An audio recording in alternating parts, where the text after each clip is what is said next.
Here. Director Alfred Wallace is absent this evening. Director Rick Webb. I'm here. Vice President Ben Stewart. Here. President Byron Clemens. Here.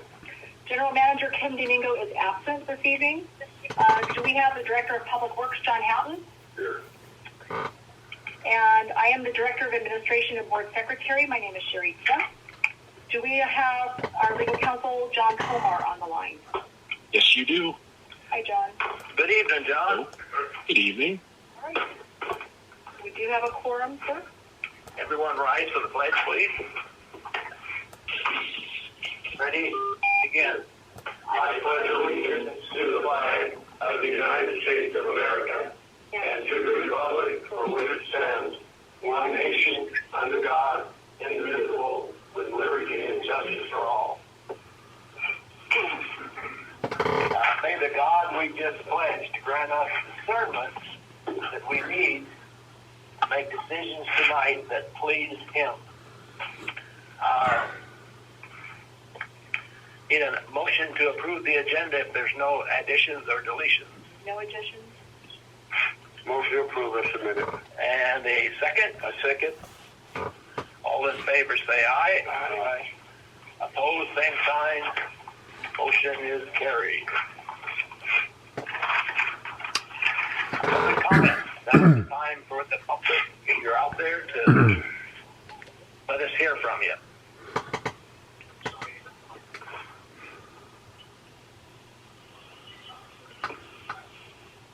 And hearing none, I will not read this as a member of the board, but as a person from the public. And it was focused on school and teachers and the growth of the schools in Roseman. I did not go to high school in Roseman because there was no high school in Roseman. I went through the 8th grade here, then I had to go to Lancaster to go to AV High School. And my dad was on the board both here, Southern Current, and on the high school board. And he was among the others that were pushing to get a high school in Roseman. And a couple of years later, they did get a high school. But these I took some of those things that he had said during that time and transferred them to water education. And I just want to read the short one. Our community has grown from a few hundred connections to over 5,000 today. Miles of water lines have been installed over the years. Maintenance and repairing those lines requires trained employees. Increasing regulations demand our employees are well trained and certified. Our new water reclamation plant has added to the necessity of a well-trained employee staff. I'm grateful that I've lived in Roseman since 1947 and seen the growth. Moving on to voluntary public roll call.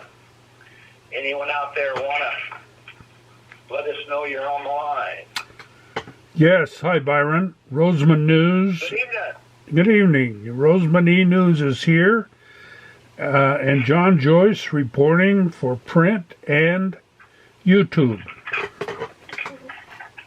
And Roseman News goes back to 1947 too. I think just was the first Byron of the news. Of the new book, Byron. Good evening, John. Good evening. Anyone else? All right. Moving on, consent calendar CC1, reviewing the check vouchers, October 17th through October 25th. Any questions on those vouchers? I have a motion to approve CC1. So moved. Motion Stewart. I have a second. Second, Director Webb. All in favor say aye. Aye. Aye. Opposed, same sign. Motion is carried. Minutes. We have M1 and M2 minutes from a sewer committee meeting and the regular board meeting. Any questions about those minutes?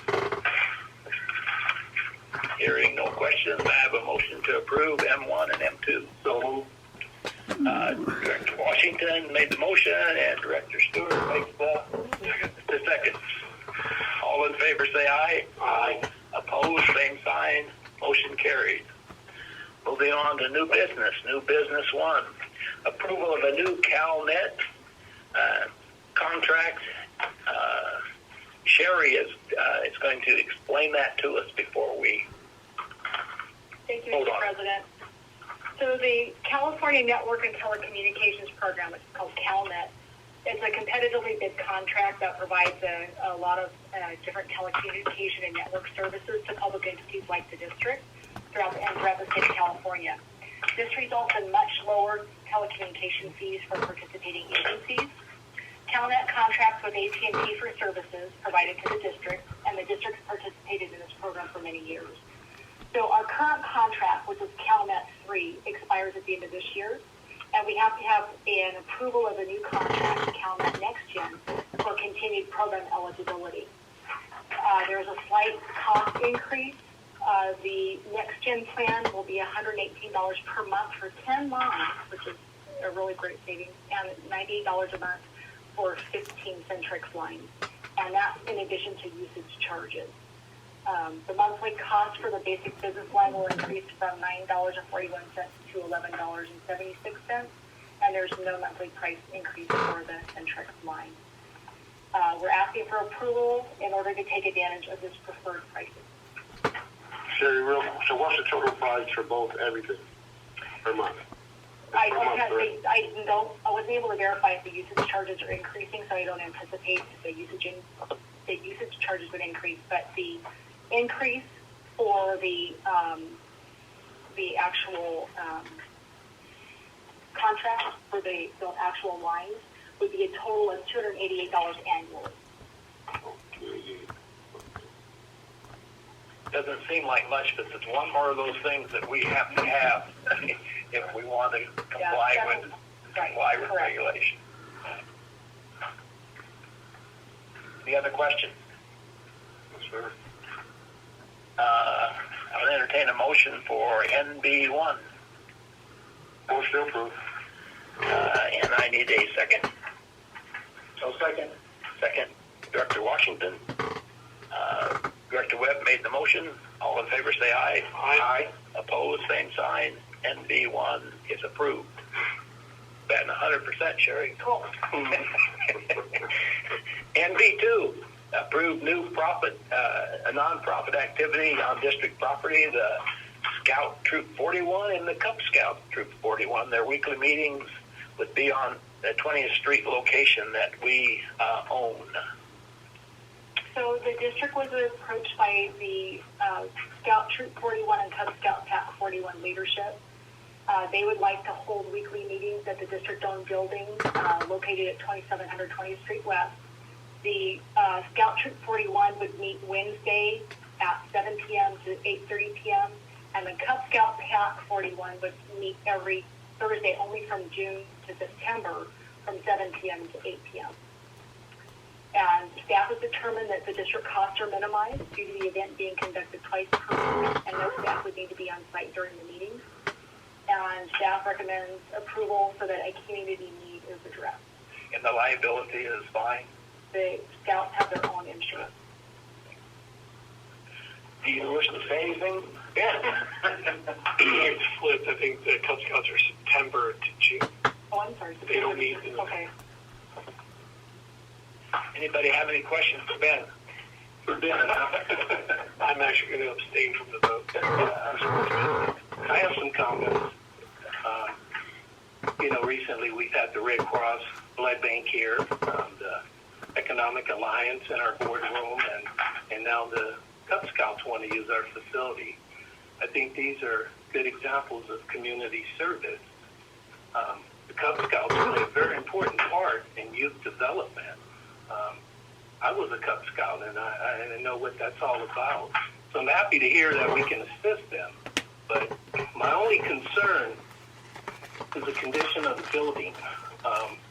I know the building discussion isn't on the agenda, so I guess during my director comments, I'd like to make a motion that we, in future agenda item, discuss in dialogue in detail the 20th Street property, and if maybe we could better serve it.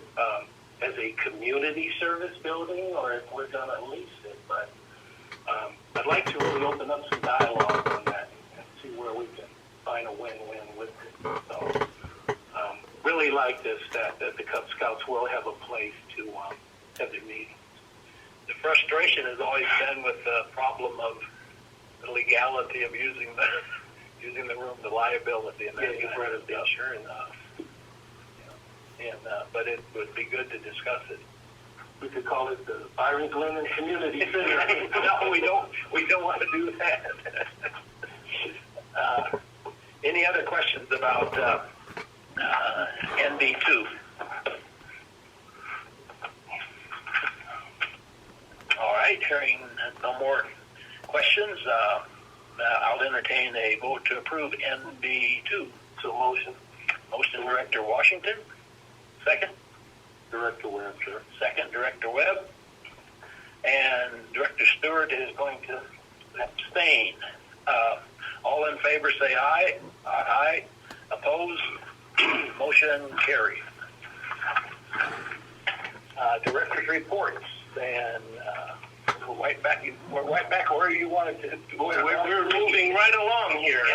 Right back where you wanted to. And wanted to see if I could possibly get students interested in our area. It's a great opportunity. So I spoke with the school superintendent, and I plan to sit down with her. It sounds like there may be some red tape there, but as someone who sat on the apprenticeship interview panels, it's just a simple aptitude test, a physical abilities test to see if you're not scared of heights or claustrophobic. And then an interview, not based on your working experience, but who you are and where you want to be in 5 years or so. So really easy to get your foot in that door, and that's a great career, really good paying job. So I saw Director, and I don't want to take any of your thunder, but Director Webb was really networking. I saw him networking with quite a few people in the building and vendors, so I thought it was a really good experience for all of us. What's it about, water and sewer? Recycle, yeah.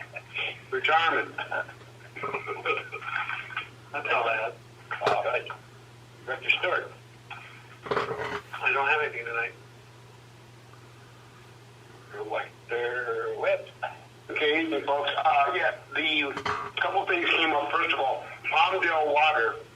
It's Palmdale Water, I think, pure water. But they have a really big multi-million-dollar project going on. And Sherry or John, maybe you guys could talk with Dennis Lambo, the GM, because they're excited about the program, and maybe invite them up to do a presentation. Because if it works for them, maybe at some point it'll wind up over here. When we talk about water reuse, that's the future of our survival. That's kind of the way they were presenting it.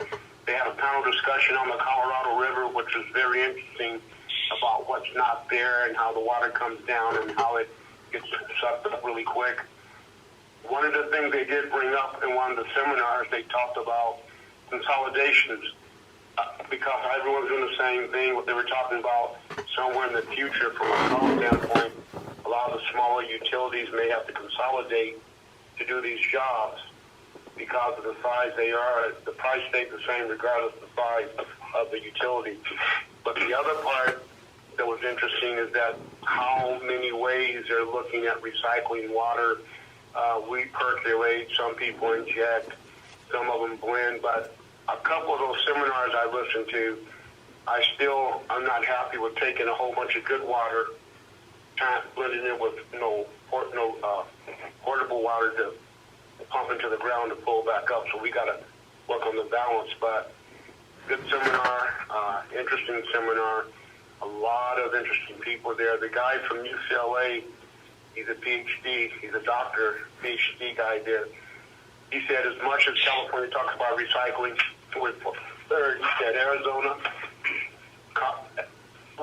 You were there. Was Arizona and who? Really good. Nevada, right? I think Arizona and Nevada are the two best states.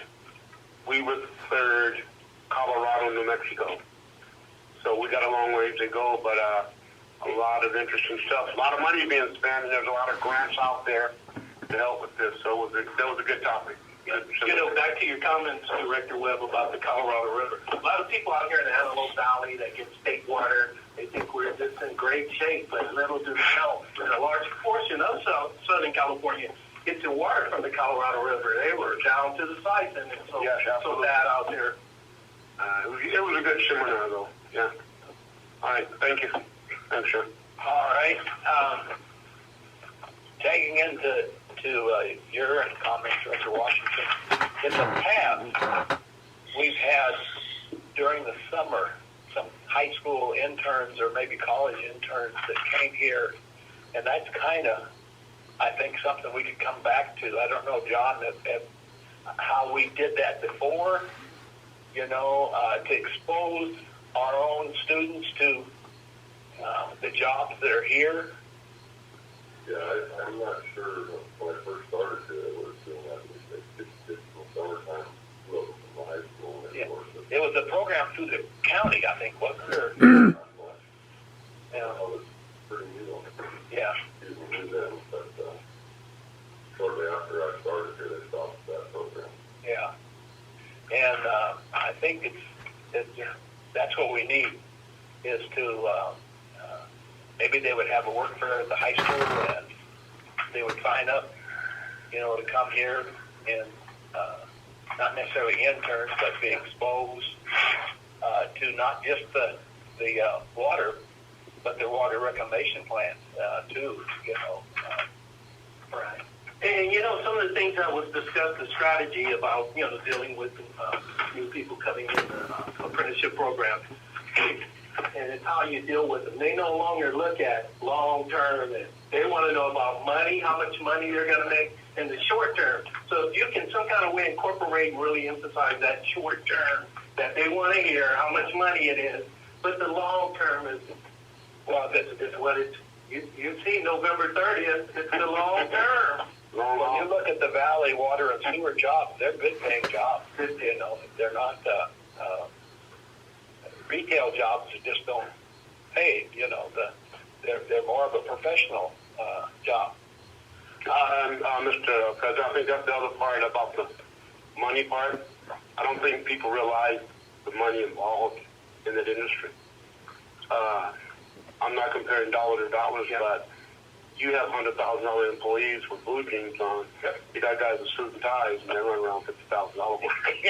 And they don't know that. Yeah. And, the comment on that, Director Webb, and I didn't want to put it out there, but 4 years in this apprenticeship program, all you have to do is come to work and listen and do what they tell you to do. 4 years. After 4 years, you had $96,000 with probably $30,000 or $40,000 of overtime. Yeah. These guys are working so much overtime. Fair. Yeah. For my comments tonight, I want to bring up, you had mentioned you were looking on social media, and I guess there's Around Roseman, or what they call Ion Roseman. Call on Roseman. Ion Roseman. Ion Roseman. I never read it. And social media is so full of garbage. Right. You need to really be able to look to the sources and so on. And the newsletter that our customers get doesn't have slanted news. It gives the straightforward things that are happening. And you mentioned before, or was it? No, with Al, it was mentioned before at committee meetings, people asking questions, and he said, "Don't you read?" Exactly. Read your thing. It was right in there explaining it. But just to give an example, I get the Antelope Valley Press, and if it's by an Associated Press writer, the news, the national news, I don't even read it. The Associated Press is so slanted, it's ridiculous. They will never give you their source, because if you trace down their source, you find out their statistics are skewed completely. Anyway, just a shout out for our truthful summary of what goes on in Rosemary Service District. And then at the end of this month, I'll be attending Office Conference and Expo. I'll be renewing my training, which is required by government. in sexual harassment and ethics. Mm-hmm. You guys need to be sure that you reserve your sex harassment and ethics. All right. General manager update. Oh, general counsel. Sorry, John. No apologies necessary and no update. Thank you, sir. General manager update. We have no report. Actually, I am here. Oh boy. Hey, Kim. Hello. Hi, how are y'all doing? Sorry I couldn't be here tonight, but I stepped in right when you guys were doing the pledge, so I missed roll call. So I've been listening. So just a quick comment to Director Washington on the 20th Street building. We have been working, or we actually got a couple of, we got a proposal from a real estate kind of one that the group that helps you through the Surplus Land Act requirements, in order to do a sale or to do a lease and things like that. We have a proposal, shared it with our attorney, and we're working on either refining it or reaching out to somebody else that thought we could get it probably for a better price. So we are working on those, but absolutely we should agendize discussion of what the board would like to do with that building. But anyway, just wanted to make that one comment, and then just to say my appreciation to Sherry and John for holding down the fort while I was gone. I know that we were in capable hands, and I really appreciate that everything ran so smoothly, because I was checking in to see how things are going. So appreciate it. Thank you. How is your trip? I have lots of stories to tell, but that would be for another night. Okay. Well, we're glad you made it back safe and sound. Yeah, welcome back. Right. All right. Good to do that. Public Works, John Houghton. Just a couple of things. I don't know if we had to blow up on that even thing that was part of the last meeting. Okay, so other than that, we got a fire hydrant hit on Tuesday last week. Off a bunch of I heard about that. And somebody's driving around with a dead bumper missing off their car. Sounded like it happened early in the 3 in the morning or something. Huh? Geyser, huh? Yeah. So, John, it sits really low. Is that because of the sinkage there from is that the new height of the hydrant? Because I was looking at it, it looked like it's a lot shorter. Is that the new height? Yeah. so when did you see it today? No, I tried last week. I didn't. Oh, okay. Right after the flood, or after the got hit. Okay. Yeah, I'm not sure. They went back over and they raised the hydrant itself off the area and Okay. put a few ballers. Okay. So Gotcha. next time they'll get the ballers. Hopefully. Okay. Gotcha. What did they do with the telephone poles there by the high school? I'm not sure. Have you noticed they're putting ceiling around them? And I was wondering if somebody ran into one of the telephone poles there by the high school. Well, we can't put check valves some kind of way on the fire extinguishers. So we had a project where we had to raise above structures above ground so we didn't have cross contamination. And then they'd come and wipe those structures out. We'd have water everywhere. So then we came up with check valves. So when you knock them over, shuts the water off. Yeah. I think those hydrant blocks they have now that it kind of it's like a flange bolt in between. Yeah. And they once it hits, it shuts it right off. Yeah. But they seem pretty expensive. A little birdie's tweeting in my ear. She's next. I'm just wanting to make sure you passed her have up. my report. Huh? You bypassed my Oh, report. I skipped. So you took me That out was of the order. bird that was tweeting. Okay, Director Administration. All right. Thank you. When you wouldn't report for Kim, I just moved. Well, see how you are? All right. So last meeting, I reported that we delivered 96 door hangers on the 23rd of October. From that, we only had 12 service disconnections. We had an awful lot of people paying, which that makes me very happy that we don't have to have those disconnections like that. So hopefully that trend continues into the holiday season. And just a reminder about the blood drive that the district will be having here from the Red Cross. It is on December 11th from noon to 6. And I will be attending a CalPELRA conference next week. I'll be out of the office from 11:30 on Monday. I'll come back. Actually, I won't get back until Friday, so I'll be out all next week attending that conference. And we'll be back. Looking forward to chatting with him on Monday before I take off. Okay. All right. Anything else before we adjourn that you want to opine? All right, then I'll entertain a motion for adjournment. Second. The motion was by Spencer. Yes. And second by Director Washington. All in favor say aye. Aye. Opposed, same sign. We are adjourned at 6:26. Might be a record. I don't know. Maybe. Yeah. Thank you.